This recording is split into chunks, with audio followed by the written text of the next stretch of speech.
Selamat pagi pemirsa, Anda menyaksikan Breaking News TV One, sidang sengketa Pilpres 2024. Dan kita ketahui bersama bahwa hari ini Mahkamah Konstitusi kembali menggelar sidang perkara sengketa atau perselisihan hasil pemilihan umum PHPU Pilpres 2024, yang dimana kita akan mendengar sama-sama keterangan saksi ahli dan juga saksi fakta dari Ganjar dan juga Mahfud di gedung Mahkamah Konstitusi Jakarta. Kita akan langsung mengarah ke gedung MK Jakarta dan mengikuti jalannya sidang hari ini. Terima kasih dari pihak terkait. Terima kasih. Assalamualaikum warahmatullahi wabarakatuh. Waalaikumsalam. Yang mulia, kami dari kuasa pihak terkait yang hadir pada hari ini, di samping kiri saya Bapak Profesor Dr. Yusril Isa Mahendra. Samping kiri saya juga Maulana Bungaran SHMH. Di samping kanan saya Bapak Dr. Hotman Paris Hutapea SHM. Di belakang kami Bapak Profesor Dr. O.C. Kaligis SHM LLM. Kemudian di belakangnya lagi ada Bapak Zul Armain Aziz SHMH. Berikutnya Bapak Hidayat Bustam SH. Berikutnya lagi Ibu Francis Ustia SHMH, kemudian Munatsir Mustaman SHMH, selanjutnya Satria Nararia SH, Fadil Muhammad Indra Praja SH, Rozi Fahmi SHMH, dan saya sendiri Dr. Fahri Bahmid SHMH. Iya. Terima kasih yang mulia. Iya, makasih Pak Fahri. Dari Bawaslu silakan.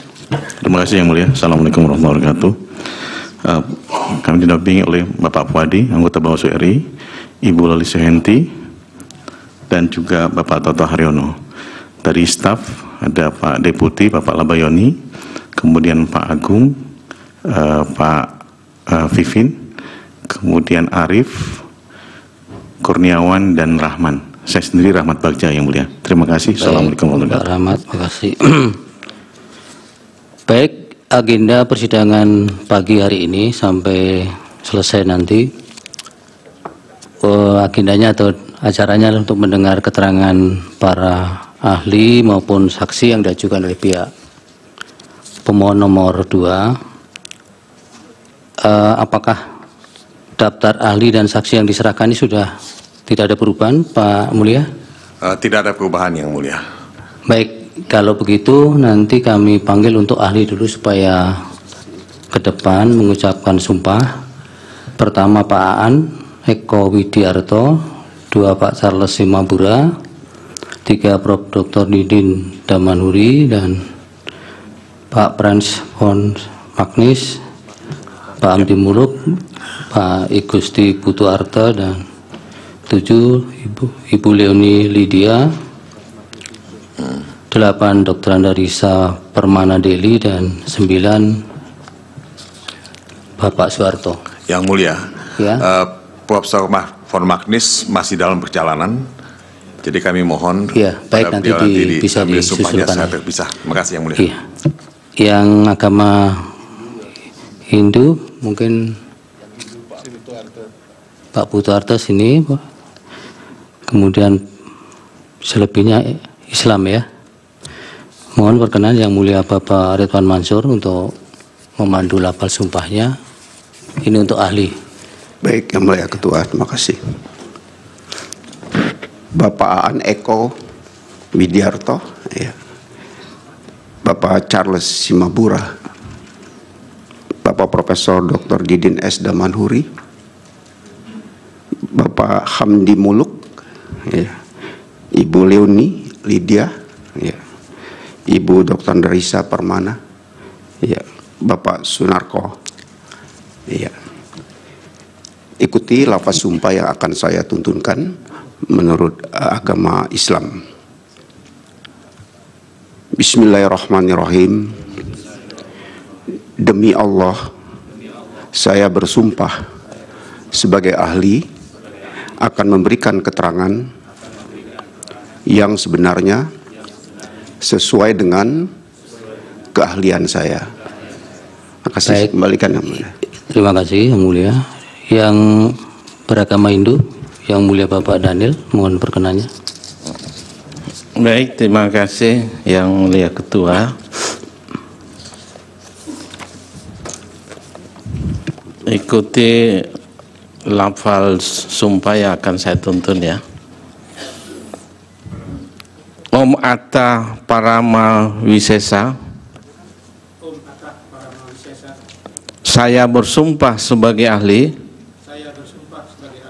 Akan memberikan keterangan yang sebenarnya. Sesuai dengan keahlian saya. Om Santi Santi Santi Om. Baik, terima kasih. Saya kembalikan pada. Sebelum dipersilahkan kembali ke tempat, Pak Mulyani, ahli dulu atau saksi dulu yang mau didengar? Kami akan mengajukan ahli lebih dulu yang mulia. Pak, berarti Pak Aan dulu ya, pertama atau siapa dulu? Pak Aan ya. Pak Aan ya, baik. Para ahli yang selebihnya supaya menunggu di luar, kecuali Pak Eko nanti bisa ke podium. Terus akan dilanjutkan dengan penyumpahan saksi. Silakan. Pak Eko saja yang tinggal di dalam untuk memberikan keahlian pertama. Kemudian saksi supaya ke depan Pak Dadan Aulia Rahman, Ibu Endah Subekti Kurntariningsih, 3 Pak Pami Rosidi, Pak Hairul Anas Swaidi, Bapak Mehmet Ali Jaya, Bapak Mukti Ahmad, Bapak Maruli Minonggang Purba, Pak Sunandiartoro, Pak Suprapto, Ibu Nendi Sukma Wartono. Kecuali Pak Maruli selebihnya agama Islam. Pak Maruli mungkin bisa menyendiri di sebelah sini.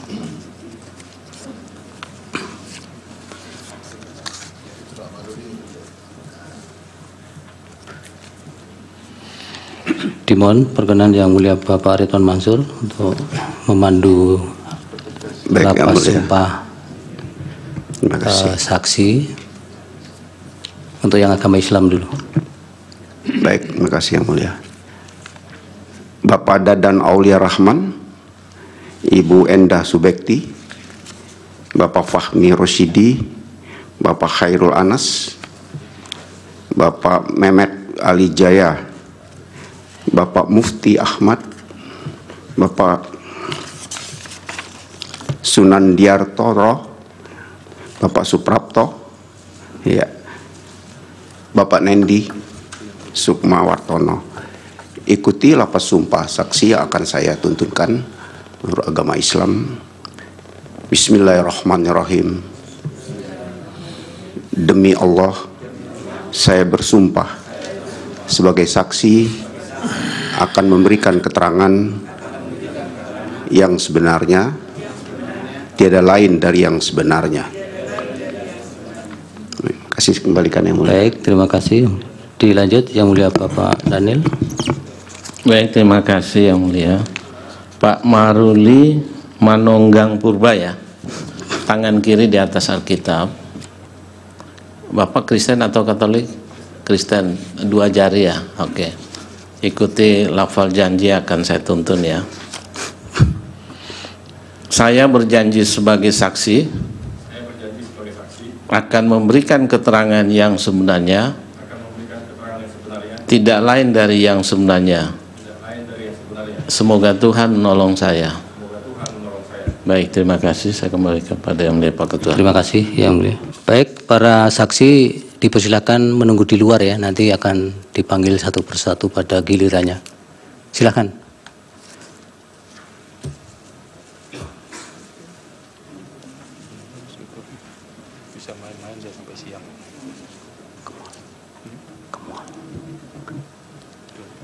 Baik, untuk keterangan ahli pertama Pak Aan silakan mengambil posisi di podium. Waktunya secara akumulasi 20 menit, tapi itu sudah dengan pendalaman sehingga Bapak sini Pak, jangan jauh-jauh dengan prinsipal nanti.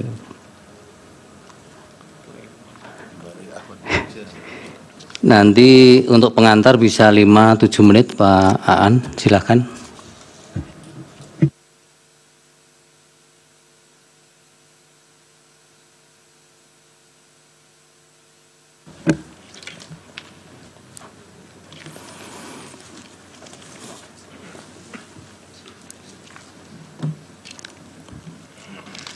Assalamualaikum warahmatullahi wabarakatuh.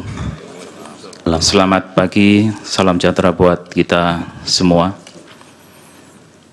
Om Swastiastu, Namo Buddhaya, salam kebajikan.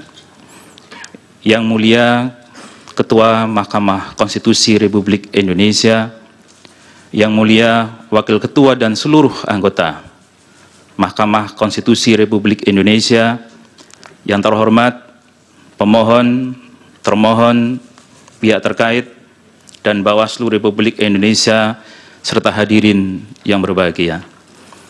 Izinkan pada kesempatan ini saya ingin mengupas tentang makna wewenang Mahkamah Konstitusi dalam memutus perselisihan tentang hasil pemilihan umum. Yang mulia, saya ingin mendahulukan sebuah filosofi tentang keadilan pemilu. Bahwasanya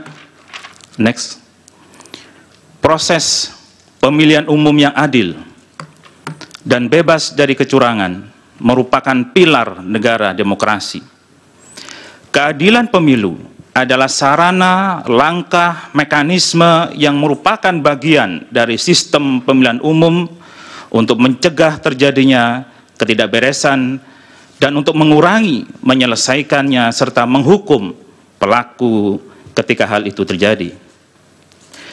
Prinsip-prinsip hukum dan keadilan harus menjadi dasar dalam menyelesaikan perselisihan pemilu, memastikan bahwa setiap proses pemilu dilakukan dengan integritas dan transparansi.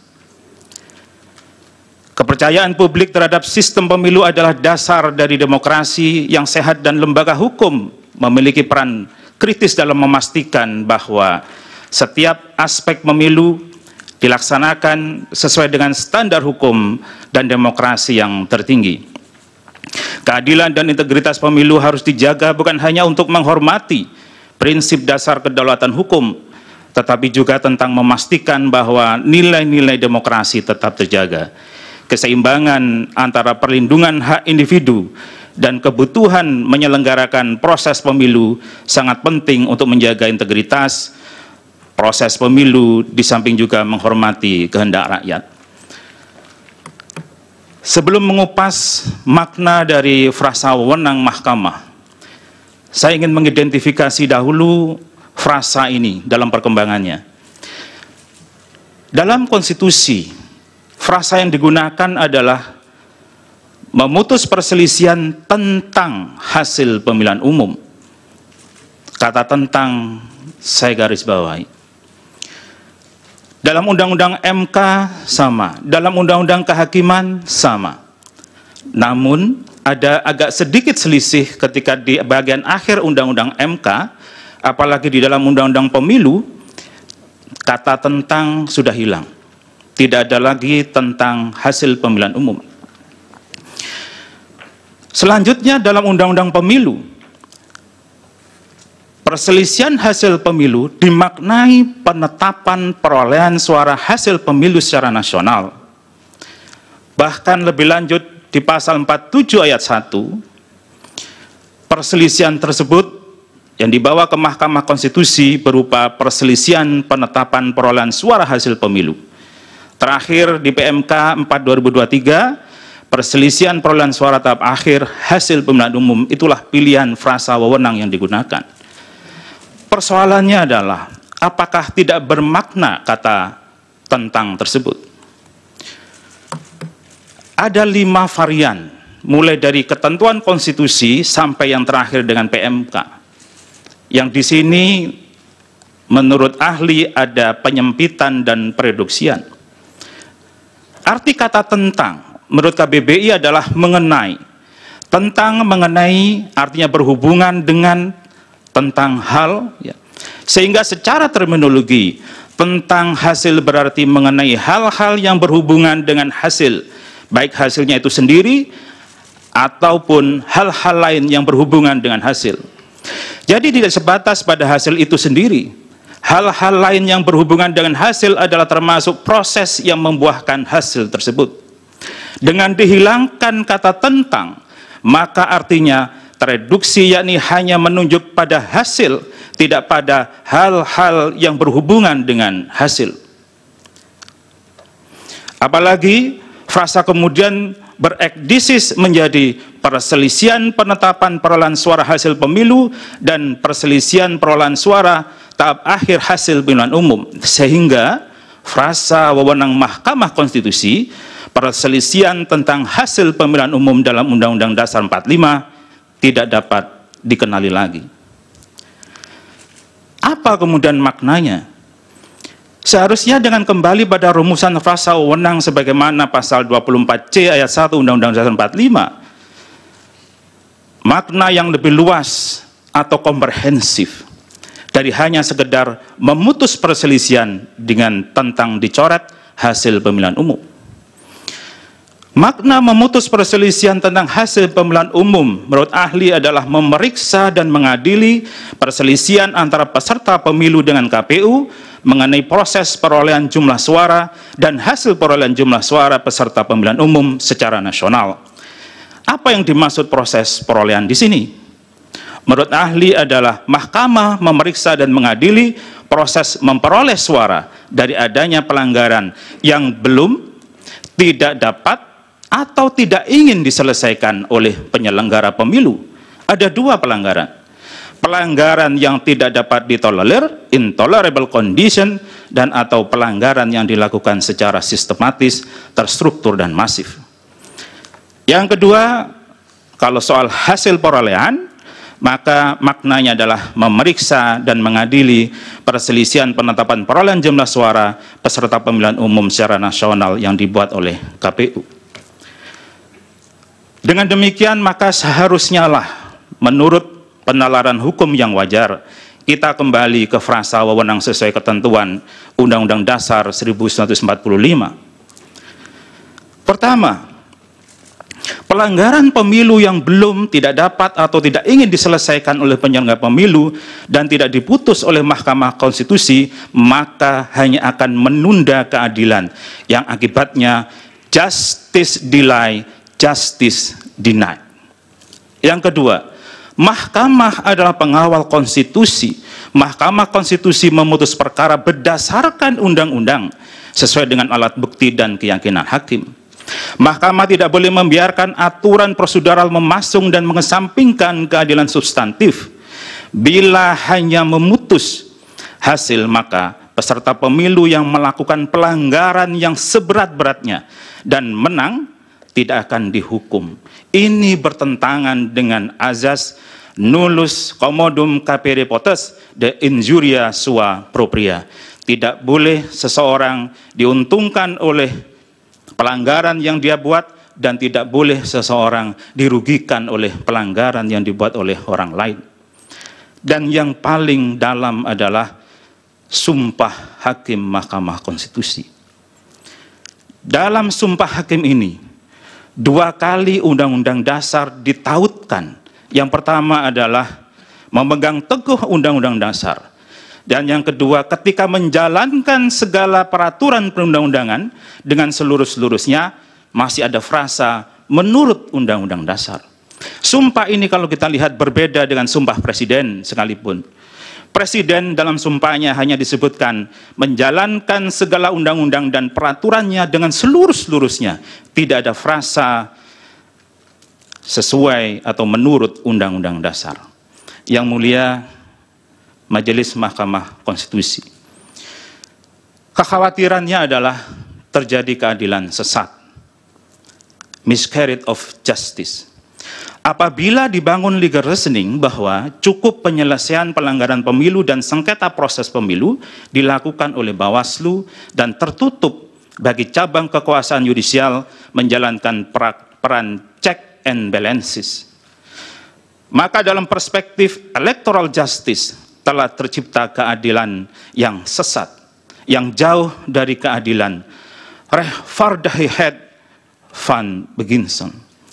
Bawaslu menurut Undang-Undang Pemilu adalah salah satu penyelenggara pemilu, cabang kekuasaan eksekutif. sehingga seharusnya bisa ditilik dan diimbangi oleh cabang kekuasaan lainnya. Kewenangan untuk memeriksa dan menjatuhkan rekomendasi sanksi oleh Bawaslu adalah dalam ranah memastikan penyelenggaraan pemilu sesuai undang-undang dan aturan pelaksanaannya, sedangkan Mahkamah menilai pelaksanaan pemilu sesuai dengan konstitusi. Sudah 10 menit, bisa dilanjutkan dengan pendalaman. Baik. Masih, Yang Mulia. Baik, silakan kalau ada pertanyaan dari tim kuasa hukum, pemohon. Terima kasih Yang Mulia. Sebetulnya sangat jelas, sangat crystal clear. Kami memahami semua yang dikatakan, dan kalau dimintakan pendalaman, kami mungkin hanya satu pendalaman yang akan kami lakukan. Itu saya akan serahkan kepada Saudara Lutfi. Silakan Lutfi. Silakan Pak Lutfi. Terima kasih Yang Mulia. Di dalam persidangan selalu dikatakan bahwasanya mahkamah itu hanya berwenang untuk memeriksa dan memutuskan soal hasil, soal outcome. Padahal kalau kita merujuk kepada konstitusi, ya pasal 22E, kemudian undang-undang pemilu dan lain-lain, itu pemilu harus dilaksanakan dengan jujur dan adil. Dan kalau kita periksa di dalam konstitusi juga tidak ada kata kepastian hukum saja. Yang ada adalah kepastian hukum yang adil. Dan kata yang mengandung unsur adil di dalam konstitusi itu ada 21 kali. Sementara hukum itu ada 18 kali. Itu artinya para pendiri bangsa itu mengutamakan keadilan. Pertanyaannya Pak Lutfi. Pertanyaan saya adalah bagaimana menurut saudara apakah hanya Mahkamah Konstitusi ini hanya berwenang memeriksa soal hasil. Kalau hasil berarti katakanlah angka 10 dan 100 itu apa bedanya? Itu saya kira tidak bisa diperdebatkan lagi. Yang kedua ada seorang pakar hukum tata negara, Yusril Iza Mahendra. Dia di dalam wawancara dan di berbagai media dia mengatakan bahwa putusan nomor 90 Mahkamah Konstitusi itu cacat hukum secara serius, bahkan mengandung penyelundupan hukum. Ya, karena itu dia berdampak panjang putusan MK itu. Sebab itu Saudara Yusril mengatakan, andaikan saya Gibran, maka saya akan meminta kepada dia untuk tidak maju terus pencawapresannya. Saya mohon tanggapan dari saudara. Dan yang terakhir, saya minta pendapat dari saudara tentang bahwa hakim MK itu dalam memutus perkara, dia itu rujukan utamanya adalah Undang-Undang Dasar 1945 dan keyakinan hakim. Ya, dengan demikian apakah undang-undang tidak menjadi penting bagi hakim Mahkamah Konstitusi, karena dia adalah bukan hanya the guardian of Constitution, tapi dia adalah the guardian of Pancasila. Baik, saya kira itu. Terima kasih Yang Mulia. Dikumpul dulu Pak An. Dari termohon ada pertanyaan? Satu pertanyaan cukup. Terima kasih Majelis, Saudara Ahli. Pertanyaan saya adalah, apa makna hasil pemilu menurut ahli bila itu dikaitkan dengan pasal 6A Undang-Undang Dasar 1945, kemudian pasal 411, kemudian pasal 404, kemudian pasal 416. Apa itu? Undang-undang apa itu? Undang-undang pemilu, Pak. Pasal 418, pasal 419, kemudian pasal 421, pasal 422, dan pasal 423 tentang pemilu. Pertanyaannya tentang apa makna hasil pemilu menurut ahli berdasarkan pasal 6A Undang-Undang Dasar dan pasal-pasal yang kami sebutkan di Undang-Undang Pemilu. Terima kasih. Baik, dari pihak terkait. Terima kasih Yang Mulia. Sebelum menanyakan, saya ingin mengklarifikasi ucapan Saudara Lutfi Yazid. Bisa dikontra dengan pertanyaan. Mungkin dikantarkan. Keberatan yang mulia. Keberatan yang lain. Ya. Kata-kata yang mengatakan, andai kata saya Gibran, saya akan minta kepada dia, adalah kata-kata yang tidak logis. Andai kata saya Gibran, saya akan bersikap seperti ini, itu baru logis. Jadi yang saya ucapkan adalah, andai kata saya Gibran, saya memilih, saya tidak akan maju, karena saya tahu bahwa putusan ini problematik. Pertanyaan yang mendasar adalah kepada saudara ahli, adalah satu perdebatan yang tak berujung di dalam filsafat hukum. Ketika kita mencari keadilan dan kepastian hukum, kita tahu al-adalah adalah substansi daripada hukum itu sendiri. Tapi ketika kita berbicara dalam konteks penyelenggaraan negara, kita tidak mungkin mencari sesuatu yang tak berujung, tapi kita harus mengambil sebuah keputusan. Bahwa betul putusan 90 itu problematik kalau dilihat dari filsafat hukum, etik, dan lain-lain. Tapi dari segi kepastian hukum, putusan 90 itu jelas sekali. Pertanyaan saya kepada saudara adalah, ketika saudara menginginkan mahkamah ini lebih substansi membahas sesuatu sampai kepada keadilan yang hakiki, pertanyaannya sampai kapan kita akan menyelesaikan persoalan ini? Kita tahu dalam filsafat hukum persoalan keadilan dan kepastian hukum itu sesuatu yang sulit dipertemukan, tapi ketika kita dihadapkan kepada kasus yang konkret, menurut saudara, apakah kita harus berdebat tentang keadilan yang tak berujung, atau kita harus mengakhirinya dengan sebuah kepastian hukum? Demikian pertanyaan saya. Yang mulia. Ya, satu pertanyaan Pak Faris. Ya, terima kasih yang mulia. Pak Aan ya, Pak Prof. Tadi berbicara tentang dasar kewenangan Mahkamah Konstitusi untuk mengadili. Tadi sudah disempitkan untuk ada berapa frasa di sini belum, tidak dapat atau tidak ingin gitu ya melaksanakan proses-proses yang barangkali seperti yang telah dikonstatir oleh saudara ahli tadi. Sehingga dengan demikian Mahkamah dipaksa untuk barangkali mengambil alih persoalan-persoalan seperti itu. Tadi menarik yang disampaikan oleh saudara ahli, sepanjang menyangkut dengan bagaimana mengalirkan atau mengimplementir ketentuan pasal 22E, pemilu dilaksanakan dengan cara langsung, umum, bebas, rahasia, jujur, dan adil. Pasal 6, pasal 22E ketentuan ayat 6 mengatakan hal-hal yang berkaitan dengan pemilu diatur lebih lanjut dengan undang-undang. Yang ingin saya tanyakan kepada saudara ahli adalah dasar untuk membangun tafsir yang dikemukakan tadi. Tadi juga sudah disampaikan penyelesaian perselisihan umum tentang hasil pemilihan umum, ya, tentang hasil ya. Tentang hasil itu sebenarnya bukan bahasa, bukan norma undang-undang, tapi norma konstitusi. Sebagaimana yang kita jumpai dalam ketentuan pasal 24C ayat 1 tentang hasil. Perdebatan akademik maupun politik juga menunjukkan tentang hasil pada saat itu. Jadi ingin saya tanyakan kepada saudara ahli adalah bangunan argumentasi yang dikemukakan pada hari ini itu didasarkan pada tafsir apa? Apakah original intent ataukah tafsir futuristik yang ingin dibangun untuk dikembangkan dalam persidangan ini? Mohon penjelasan. Terima kasih. Baik, dari Bawaslu. Yang mulia, untuk ahli pertanyaannya, ada gium pemilu adalah predictable in process, unpredictable in result. Semua penyelenggara akan terkait dengan kepastian waktu dan proses yang akan dilakukan. Dengan keterangan ahli tadi, bagaimana kemudian menerapkan proses kepastian hukum ini dalam keadilan.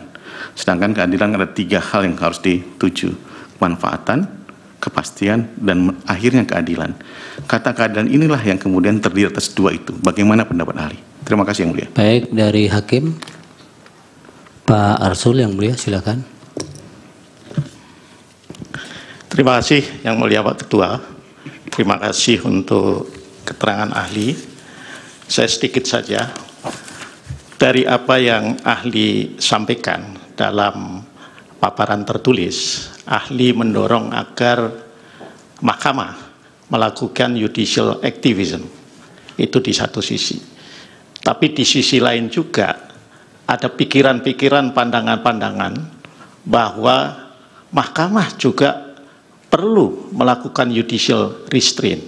Nah, saya ingin tanya dalam konteks antara judicial activism dengan judicial restraint itu posisi mahkamah kalau menurut ahli sebaiknya seperti apa ya, apalagi mahkamah seperti yang tadi disinggung oleh Bawaslu itu dibatasi oleh legal framework tertentu seperti menyelesaikan perselisihan ini dalam waktu 14 hari. Terima kasih.